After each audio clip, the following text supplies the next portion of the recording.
दोस्तों पिछले कुछ महीनों में जो सबसे ज्यादा परेशान करने वाली चीज YouTube पर देखी गई है, जिसको ऑब्जर्व किया गया है, वो है कि जब भी कोई नया क्रिएटर, अब वो भक्ति कैटेगरी का हो या फिर किसी भी कैटेगरी का हो, जब भी वो अपना शॉर्ट वीडियो अपलोड करता है, उसके वीडियो को अपलोड करते ही या फिर उसके कुछ ही समय बाद वहां पर आपको कम्युनिटी गाइडलाइंस लिखा मिल जाता है, शॉर्ट पॉलिसी लिखा मिल जाता है, और या फिर कई केसेस में आपका वो शॉर्ट वीडियो ही वहां से YouTube के थ्रू रिमूव कर दिया जाता है। ये प्रॉब्लम बार बार आ रही है और बहुत सारे क्रिएटर को आ रही है, जो कि अभी रिसेंटली रिपोर्ट की गई है। और हो सकता है कि यही सेम चीज आपके साथ भी आपके भक्ति चैनल पर काफी टाइम से हो रही हो। और आप में से कुछ लोग तो शुरू में इतने ज्यादा डर जाते हैं कि वो तुरंत एक नया चैनल बना लेते हैं। लेकिन आपकी सबसे बड़ी गलती यहीं से शुरू होती है, क्योंकि आप उस पर्टिकुलर प्रॉब्लम का सॉल्यूशन ढूंढने की जगह आप शॉर्टकट ढूंढने लगते हैं। आप में से कुछ लोग YouTube पर सर्च करने लगते हैं कि कम्युनिटी गाइडलाइन को हटाने की ट्रिक बताइए, YouTube स्ट्राइक को हटाने का सीक्रेट मेथड, VPN बदलो और गाइडलाइन को खत्म करो। लेकिन आप खुद सोचिए कि YouTube पर अगर ऐसी कोई ट्रिक सच में होती तो क्या YouTube का प्लेटफॉर्म इतने सालों तक सुरक्षित रह पाता? बिल्कुल नहीं। इसलिए आज की इस वीडियो में ना ही मैं आपको कोई हैक बताऊंगा, ना ही कोई सीक्रेट सेटिंग बताऊंगा, और ना ही कोई ऐसा तरीका बताऊंगा जिससे कि आप YouTube की पॉलिसीज को किसी भी तरीके से बाईपास कर पाएं, क्योंकि ऐसा कोई भी तरीका ना तो कभी पहले था और ना ही अभी है। आज की इस वीडियो में हम बात करेंगे केवल YouTube के द्वारा उसकी ऑफिशियल कम्युनिटी गाइडलाइंस के अंदर और हेल्प सेंटर के अंदर कही गई बातों की।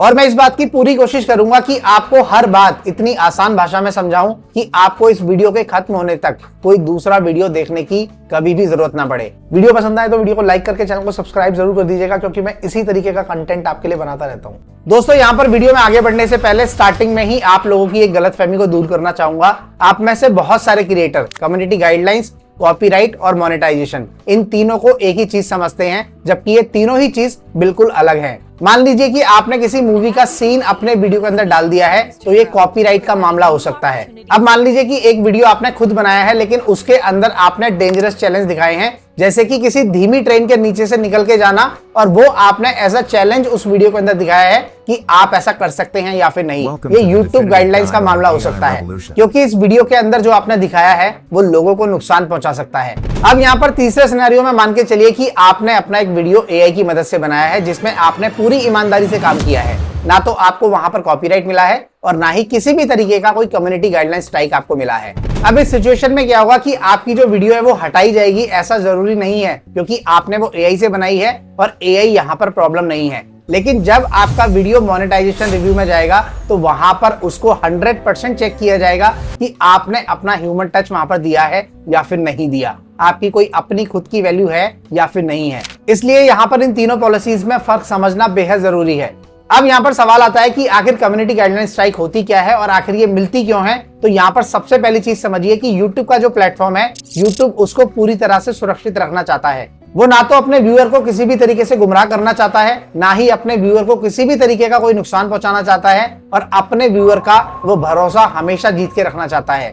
और केवल इसी उद्देश्य से ये कम्युनिटी गाइडलाइंस बनाई गई हैं, जिसके अंदर खुद भी काफी सारी कैटेगरी आती हैं, जैसे कि spam, scam, harmful content, harassment, hate speech, child safety, violent content, dangerous act, ऐसे बहुत सारे कैटेगरी इसके अंदर आते हैं। इसलिए जब भी आपको YouTube कोई भी ईमेल भेजता है जिसके अंदर लिखा होता है कि आपके इस पर्टिकुलर वीडियो ने YouTube कम्युनिटी गाइडलाइंस का उल्लंघन किया है, तो यहाँ पर यह समझना बहुत ही ज्यादा जरूरी है कि आखिर वो किस कैटेगरी के अंदर किया गया है, और आपको उसी तरीके से फिर उस पर काम करना होता है। लेकिन इस सिचुएशन में आप में से ज्यादातर लोग क्या करते हैं कि वो उस ईमेल को ढंग से पढ़ते नहीं हैं, उसको पूरी तरह से इग्नोर करके तुरंत एक नया YouTube चैनल बना लेते हैं और सोचते हैं कि YouTube ने आपको वहां पर बैन कर दिया है उस पर्टिकुलर चैनल के लिए। क्योंकि जब तक आप उस पर्टिकुलर पॉलिसी को नहीं समझेंगे तो आपके नए चैनल पर भी आप वही गलती करेंगे और फिर से आपको कम्युनिटी गाइडलाइंस आएगी, और यहीं से आपके YouTube पर काम करने का जो रास्ता है वो पूरी तरह से बंद हो जाता है। और यहाँ पर एक बहुत ही बड़ा मिथ भी आपका क्लियर करना चाहूंगा। आप में से बहुत सारे लोग कहते हैं कि सर मेरी वीडियो को किसी ने रिपोर्ट कर दिया,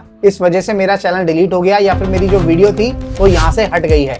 यहाँ पर आप इस चीज को समझिए कि केवल अगर रिपोर्ट करने से किसी का वीडियो हटने लगे तो YouTube पर, इतने बड़े प्लेटफॉर्म पर, कोई भी बड़ा क्रिएटर कभी नहीं टिक पाता। यहाँ पर किसी के भी कंटेंट को या किसी भी वीडियो को रिपोर्ट करना केवल YouTube के लिए एक सिग्नल होता है, जिसमें YouTube की टीम उस पर्टिकुलर वीडियो को, उस कंटेंट को जिसको रिपोर्ट किया गया है, उसको चेक करती है और जरूरत पड़ने पर उसको एआई और ह्यूमन दोनों के थ्रू चेक किया जाता है और उसके बाद ही उस पर एक्शन लिया जाता है। ऐसा बिल्कुल भी नहीं है कि आज आपका वीडियो किसी ने रिपोर्ट किया और कल आपका चैनल बंद कर दिया जाएगा। ऐसा नहीं होता है, उसको अच्छे तरीके से चेक भी किया जाता है। अब बात करते हैं गलतियों की, जो कि आजकल के क्रिएटर बहुत ही ज्यादा करते हैं, यानी कि स्पैम और रिपीटेटिव कंटेंट। मान के चलिए कि आपने अभी तक अपने यूट्यूब चैनल पर 20 से 25 वीडियोस को अपलोड किया हुआ है। अब उसमें से 2 या 3 वीडियो ऐसे हैं जो कि आपके चैनल की कैपेसिटी के हिसाब से वायरल हैं।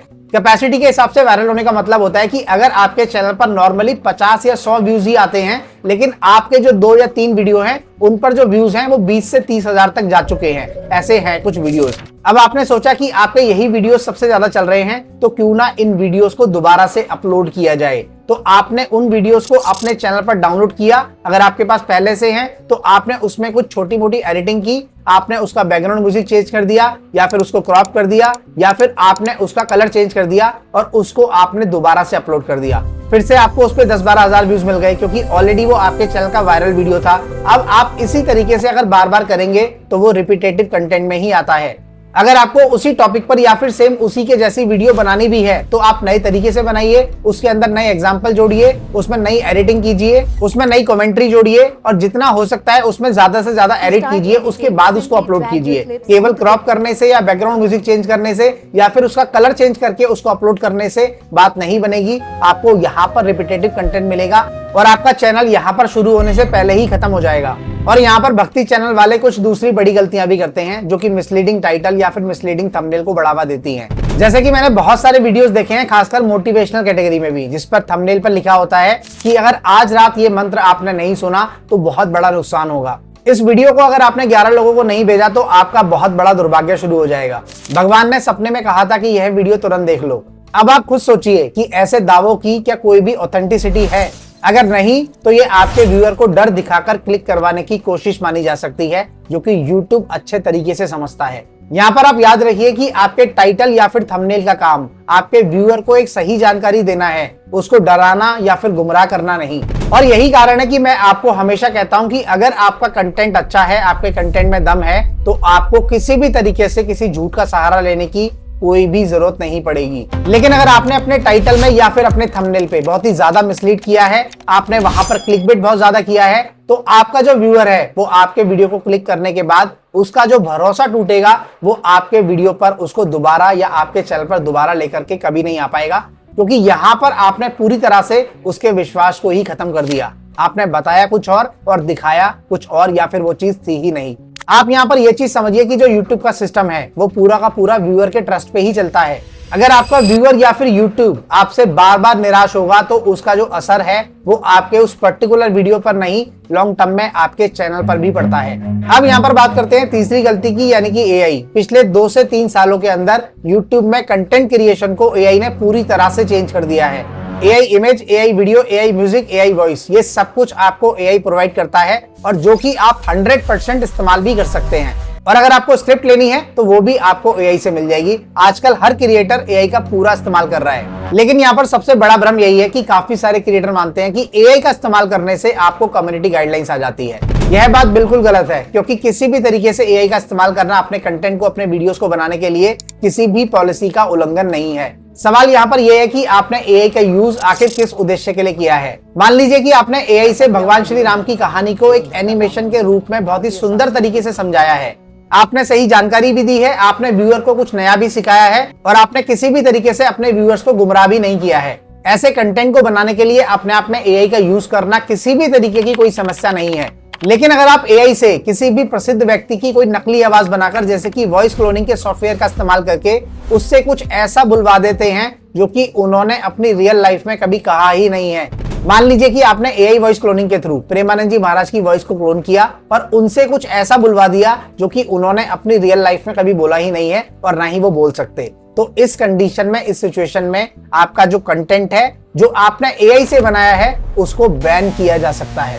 और इसी तरीके से आपने कोई फेक न्यूज रिपोर्टर बनाकर उसको AI से वॉइस क्लोन करवाकर वहां पर फेक न्यूज फैला दी, उस कंडीशन में भी आपका कंटेंट वैलिड नहीं माना जाएगा, क्योंकि यहाँ पर AI कभी भी कोई प्रॉब्लम नहीं है। AI हमेशा से एक टूल रहा है जिसको एक क्रिएटर को बहुत ही सावधानी से और ईमानदारी से ही यूज करना चाहिए। क्योंकि यहाँ पर आप खुद सोचिए कि AI अगर YouTube के लिए हार्मफुल होता, और YouTube अपने खुद के YT स्टूडियो के अंदर ये AI फीचर लॉन्च नहीं करता, जो कि आपकी हेल्प करने के लिए ही यहाँ पर बनाए गए हैं। तो इन तीनों चीजों को आप बारीकी से समझिए, इन पर ध्यान दीजिए और अपने कंटेंट को उसी हिसाब से बनाइए। आई होप ये वीडियो आपको पसंद आया होगा, ये जानकारी आपको अच्छी लगी होगी। वीडियो को लाइक करके चैनल को सब्सक्राइब जरूर कर दीजिएगा।